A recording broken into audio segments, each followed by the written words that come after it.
The first direct reference to a cannabis product as a psychoactive agent dates from 2737 BC in the writings of the Chinese Emperor Shen Nung.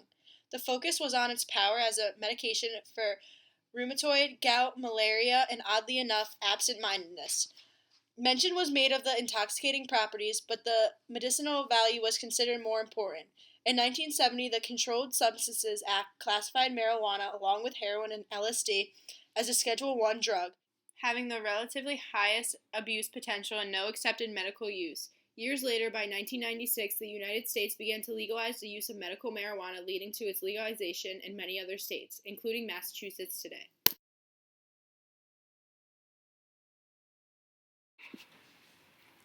Do you find that family influences your opinion on marijuana? Yes, I believe my family's values or views of marijuana has affected mine because we see it as a waste of money, a waste of time, and we just feel like there's nothing really good to it.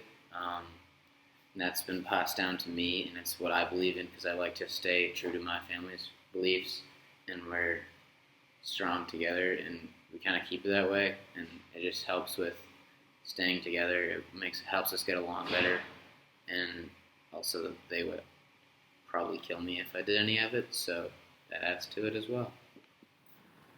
How has society impacted your views on marijuana?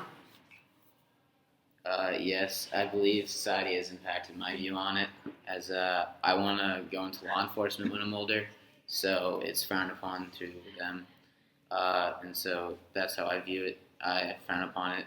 I don't like the idea of it, as well as how people act when they do it. People tend to do not the greatest things, and they make mistakes, and it impairs what they might normally do, or they say things that they don't really mean to, or they act how they don't really mean to.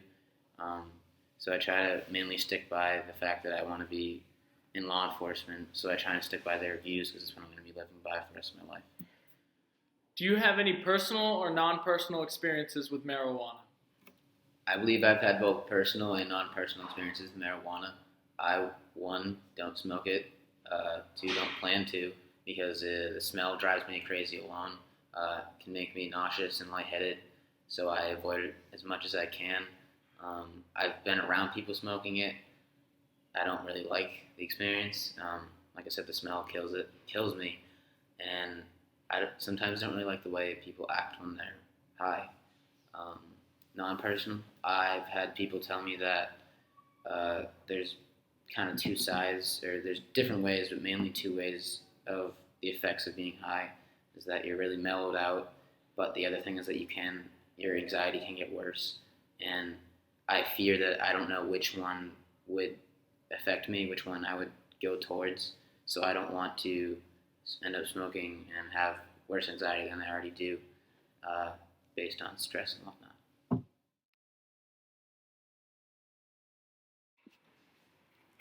Do you find that family influences your opinion on marijuana? My opinion is remember, my opinion going into this, I knew it was I was brainwashed, like the other millions of people in this country who believed that marijuana was a bad drug. So, it seemed to me that somebody had to get in there